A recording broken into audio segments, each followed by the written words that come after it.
তিনিজন ব্যক্তি কিয়ামতৰ দিনাখন নবীৰ শাফাআত নাপাব, তেওঁলোকক ঊৰ্ধ্বমুখী কৰি জাহান্নামত নিক্ষেপ কৰা হ'ব। তেওঁলোকৰ দুনিয়াৰ জীৱনো অশান্তিময় হয়, আখিৰাতত অনন্তকাল জাহান্নামৰ জুইত জ্বলোৱা হ'ব। নাউজুবিল্লাহ। কিয়ামতৰ সেই কঠিন দিনত যেতিয়া নেকি সূৰ্য মূৰৰ ওপৰত আহি যাব আৰু জমিন তামা হৈ যাব, সকলো নবী ৰসুলসকলে পৰ্যন্ত তেওঁলোকৰ উম্মতসকলেও নাফচি নাফচি বুলি কৈ থাকিব, ইয়া ৰব্বি নাফচি, ইয়া ৰব্বি নাফচি, ইয়া আল্লাহ মোৰ কি হ'ব, ইয়া আল্লাহ মোৰ কি হ'ব। সেইদিনা আমাৰ নবী দু জাহানৰ বাদশাহ জনাবে মুহাম্মদুৰ ৰাসূলুল্লাহ সাল্লাল্লাহু আলাইহি ওয়াসাল্লামে যিজনক শাফাআত কৰিব তেওঁই জান্নাত লাভ কৰিব পাৰিব, সেইজনে আল্লাহৰ জান্নাতত প্ৰৱেশ কৰিব পাৰিব। আৰু যিসকলক নেকি নবী সাল্লাল্লাহু আলাইহি ওয়াসাল্লামে শাফাআত নকৰে তেওঁলোকৰ দ্বাৰা দুৰ্ভগীয়া আৰু কোনো হ'ব নোৱাৰে। সেইকাৰণে মনত ৰাখিব, আমাৰ মাজত যাতে এই তিনিটা সিফত নাথাকে। এক নম্বৰ, যিজনক নেকি কিয়ামতৰ দিনাখন ৰাসূল পাক সাল্লাল্লাহু আলাইহি ওয়াসাল্লামে শাফাআত নকৰে তেওঁলোকক জাহান্নামত নিক্ষেপ কৰা হ'ব। সেয়া হৈছে জালিম আৰু জাবিৰ হুকমৰান, জুলুমকাৰী আৰু অত্যাচাৰী শাসক, যিসকলে নেকি অন্যায়ভাৱে কাৰোবাক অত্যাচাৰ কৰে, অন্যায়ভাৱে কাৰোবাক কষ্ট দিয়ে। আৰু জালিম হুকমৰান অত্যাচাৰী বাদশাৰ দ্বাৰা বুজোৱা হৈছে যিসকল দায়িত্ববান হয়, তেওঁৰ আণ্ডাৰত যিসকল মানুহ আছে, তেওঁৰ সহচৰ যিসকল আছে, তেওঁলোকৰ মাজত সমান আচৰণ কৰা, তেওঁলোকৰ মাজত ইনচাফ কৰা। যদি তেওঁলোকৰ লগত অন্যায়ভাৱে অত্যাচাৰ কৰিছা, তেওঁলোকক কষ্ট দিছা, আল্লাহৰ ওচৰত জবাব দিব লাগিব। আল্লাহ তাআলাই প্ৰত্যেকজন ব্যক্তিকেই নিজৰ নিজৰ স্থানত দায়িত্ববান বনাইছে।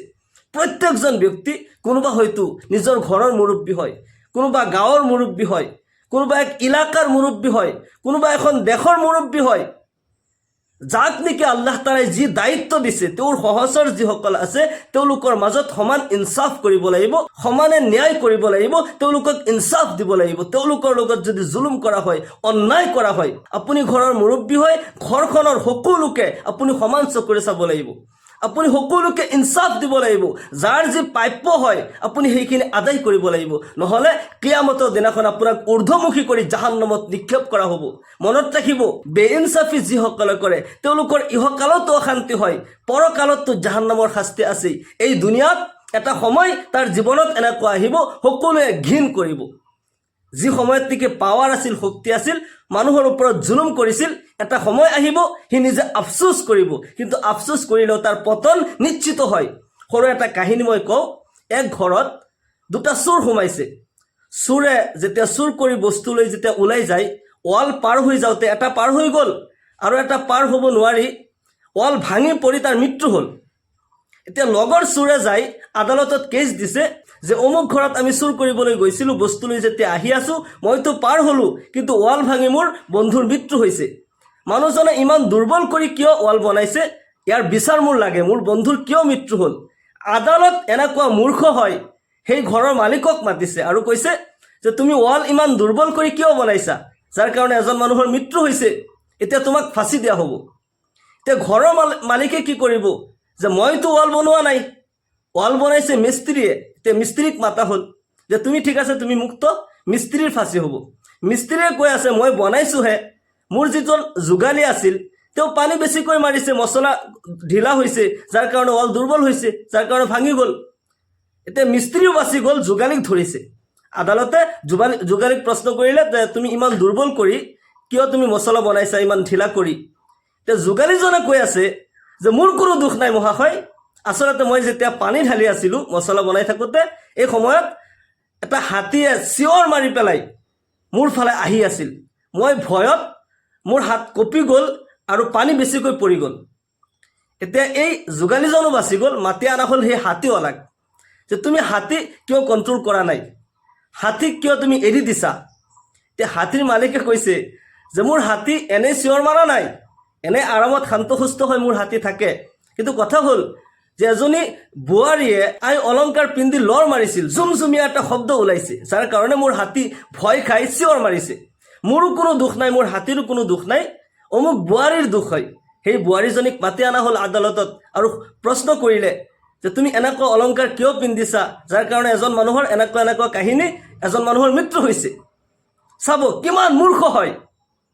এই বোৱাৰীজনী কৈ আছে যে নহয়, এই অলংকাৰ মই পিন্ধিছোঁহে, মইতো বনোৱা নাই, এই অলংকাৰ বনাইছে অমুক সোণাৰীয়ে। সেই সোণাৰীজনক ধৰি অনা হ'ল, বোৱাৰীক এৰি দিলে। সোণাৰীজনক যেতিয়া সুধিছে তুমি এনেকুৱা অলংকাৰ কিয় বনাইছা যাৰ কাৰণে এজন মানুহৰ মৃত্যু হৈছে, কাহিনী বহুত দীঘলীয়া। সোণাৰীজনে কৈ আছে মই বনাইছোঁ আৰু মইতো নাজানো যে এই বস্তুৰ কাৰণে কাৰোবাৰ মৃত্যু হ'ব।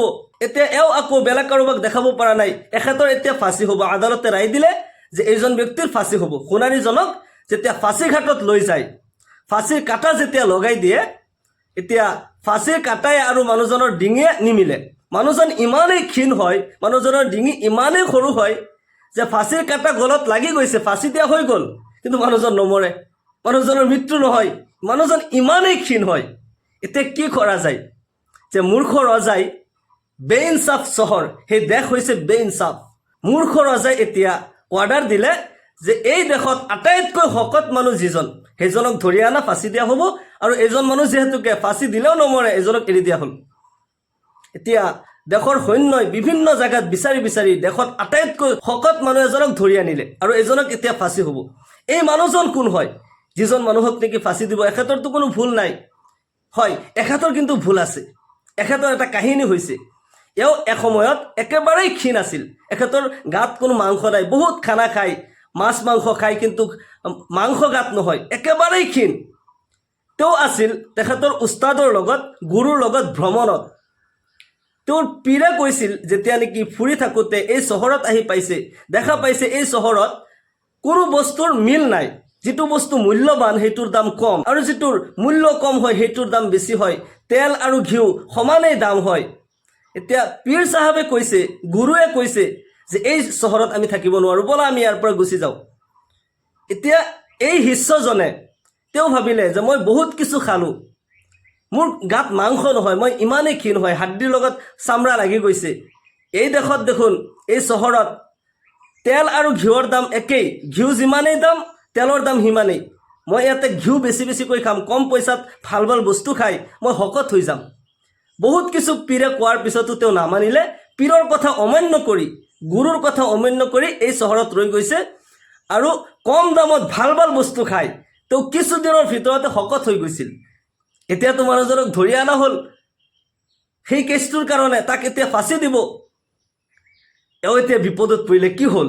বেইনচাফ চহৰত মোক থাকিবলৈ মানা কৰিছিল, মই পীৰৰ কথা নামানি আজি মোৰ এই দশা হৈছে। মানুহজনক যেতিয়া প্ৰশ্ন কৰিছে তোমাক এতিয়া ফাঁচি দিয়া হ'ব, আৰু তোমাৰ কোনো আখিৰি ইচ্ছা আছে নেকি, শেষ ইচ্ছা আছে নেকি? মানুহজনে কৈছে মোৰ এটা ইচ্ছা আছে, মই এটা ভুল কৰিছোঁ মোৰ পীৰৰ লগত, মই তেওঁৰ পৰা ক্ষমা বিচাৰিব লাগিব, সেইজনক যথাসময়ত উপস্থিত কৰক। এতিয়া যিমান যি হ'লেও মানুহজনক ফাঁচি দিব, শেষ ইচ্ছা পূৰণ কৰিবই লাগিব। বিচাৰি বিচাৰি সেই পীৰ চাহাবক হাজিৰ কৰা হ'ল। এতিয়া পীৰ চাহাবক কৈ আছে, হুজুৰ মই আপোনাৰ কথা নামানি মই বহুত ডাঙৰ ভুল কৰিছোঁ, যাৰ কাৰণে আজি এই কাহিনী।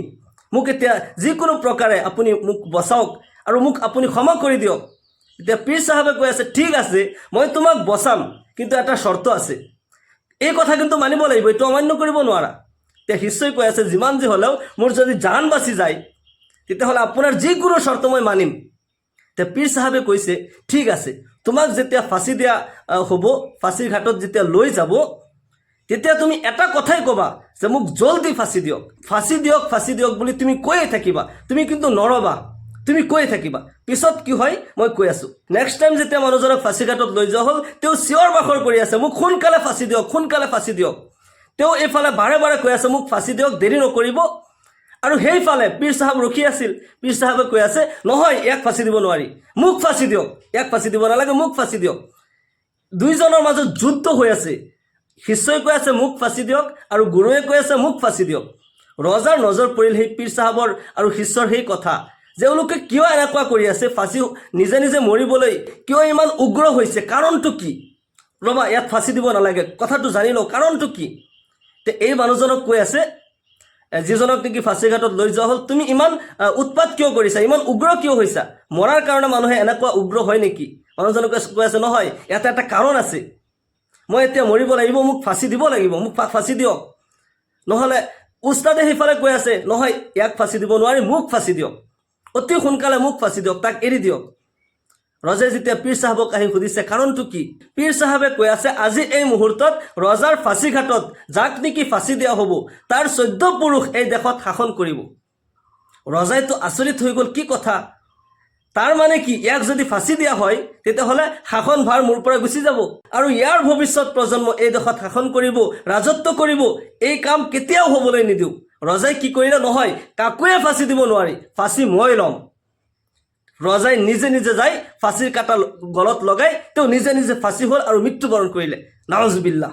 চাওক, বেইনচাফি কৰিলে কি হয়, যি জায়গাত নেকি বেইনচাফি হয় তাতে আল্লাহৰ কেহেৰ পৰে, আল্লাহৰ আজাব পৰে, যাৰ কাৰণে নেকি জালিমৰ পতন নিশ্চিত হয়। সেইকাৰণে কেতিয়াও বেইনচাফি কৰিব নালাগে। যাৰ যি হক সেইখিনি আমি দিব লাগে। আল্লাহ তাআলা আপোনাক যি দায়িত্ব দিছে, আপোনাক কোনো ঘৰৰ মুৰব্বী বনাইছে, কোনো গাঁৱৰ মুৰব্বী বনাইছে, কোনো দেশৰ মুৰব্বী বনাইছে, আপুনি ইনচাফ কৰক, সকলোৰে মাজত ন্যায় দিয়ক। নহ'লে ইয়াৰ কাৰণে আপুনি দুনিয়াতো ভুগিব লাগিব, আখিৰাততো শাস্তি আছেই, দুনিয়াতো আপুনি ভুগিব লাগিব।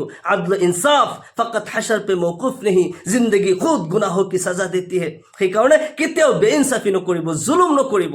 কোনেও যাতে আমি জুলুম নকৰোঁ, অন্যায়ভাৱে কাৰোবাক যাতে কষ্ট নিদিওঁ। কোনোবাই দুখ কৰিছে, শাস্তি তাক দিব লাগিব। কোনোবা নিৰ্দোষীক আমি কেতিয়াও শাস্তি দিব নালাগে, কাৰোবাক এনেই কষ্ট দিব নালাগে, নহ'লে ইহকাল পৰকাল বৰবাদ হৈ যাব। 2 নম্বৰ, যিজন ব্যক্তিক নেকি কিয়ামতৰ দিনাখন আল্লাহৰ নবী সাল্লাল্লাহু আলাইহি ওয়াসাল্লামে শাফাআত নকৰে, সেইজন হৈছে ফিতনাকাৰী।